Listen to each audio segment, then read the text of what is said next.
Во рамки на кампањата за подигнување на јавната свест, која се спроведува како дел од проектот за третман на отпадни води Кочани, финансиран од швајцарската влада, една од планираните активности за вклучување на заедницата во проектните активности е организирање на надпревар за лица на возраст од 14 до 18 години. Тема на надпреварот е важноста на третманот на отпадни води, потреба и предизвици.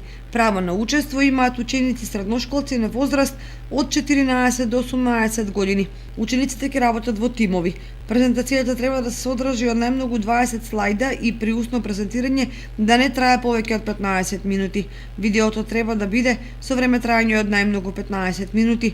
Комисијата за оценување, која ќе биде составена од 20 членови на комуналното јавно предпријатие Водовод и 20 членови на консултантот од Швајцарија, одговорен за спроведување на проектот за третман на отпадни води.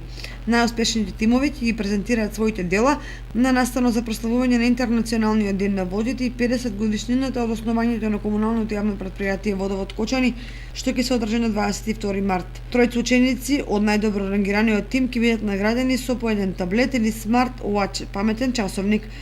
Тројца ученици од второ наградениот тим ќе добијат швајцарски џебен нож од ЕБП консултант од Швајцарија и тројца ученици од трето наградениот тим ќе добијат мемориски стик од консултантот од Швајцарија.